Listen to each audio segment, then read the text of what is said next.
อยๆมา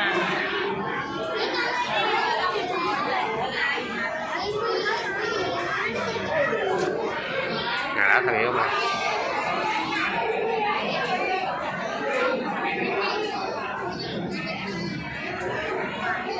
กระเบนนี่กินเก่งนะ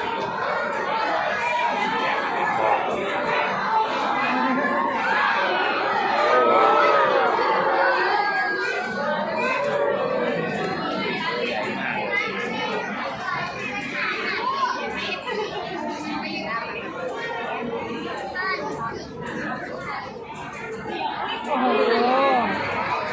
งับเลยอย่าให้มันงับมือเด็ดขาดนะ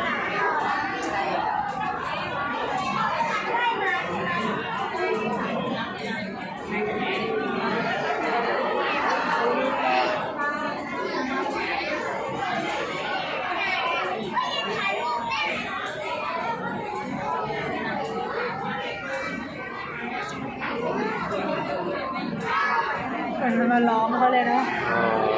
ยกระเบนกระเบน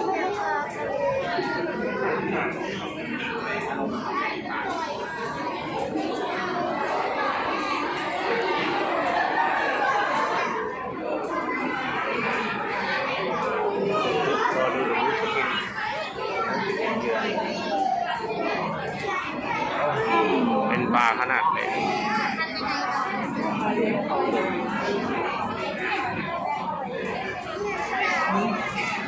ฉลามก็จะทอดฉลามชิ้นน่ารักอ่ะฉลามเสือดาวหน้ามันน่ารักอ่ะแล้วมันก็มาลอกขาเนาะ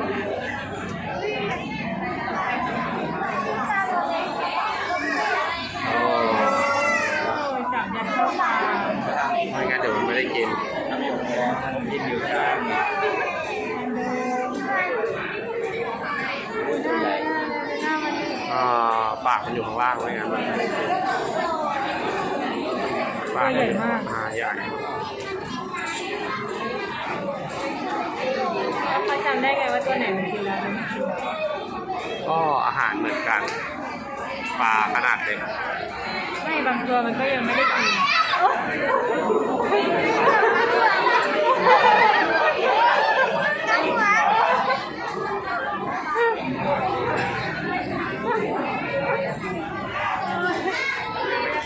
ชอบสวยปลาเก๋ากินยัง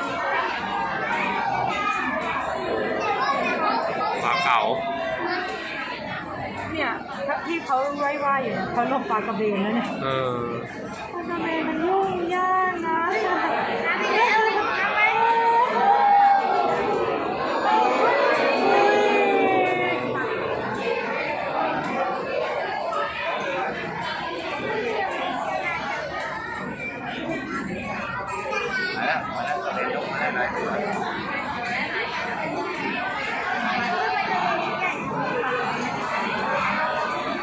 กระเบนมันขี้แกล้งอ่ะมันมีหนามแหลมนะครับ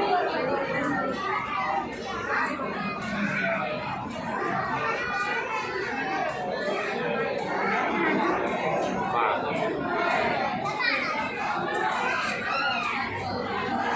ลาเก๋าบอกรออยู่นานแล้วตัวนี้ไม่ได้กินปากรอเลย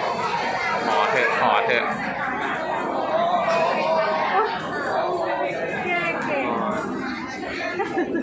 ตัวใหญ่ก็หิวเยอะ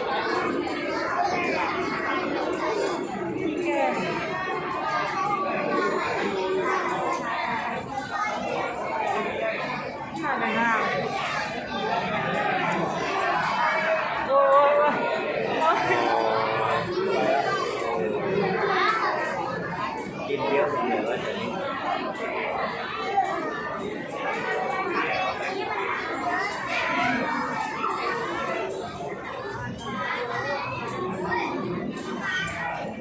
นี่ยืนลอยอยู่เฉย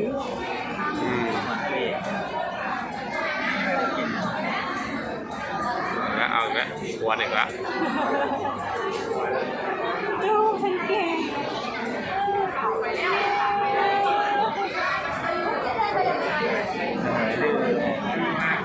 ดื้อเนาะ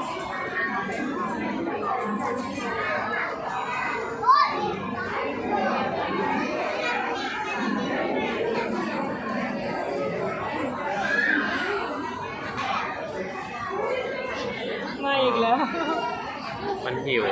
ทำไมมันกินเก่งจัง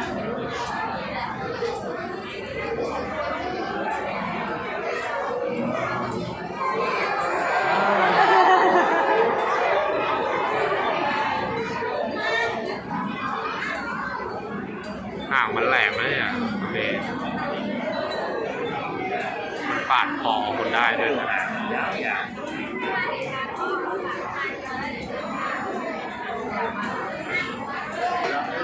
โอ้ยแย่งกันเลย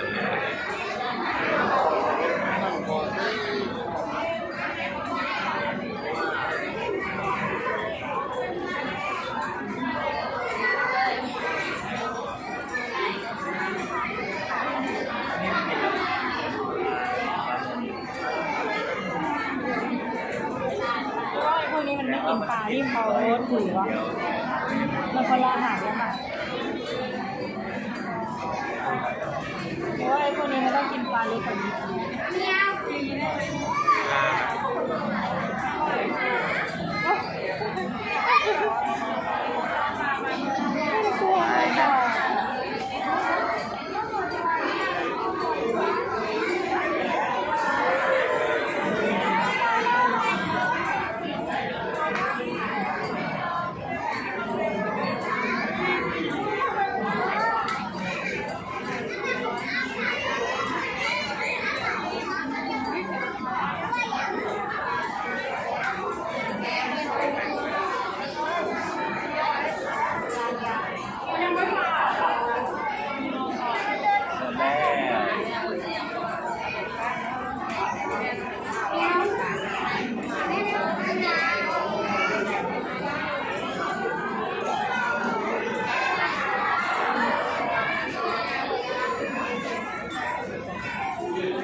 ขอโทษครับ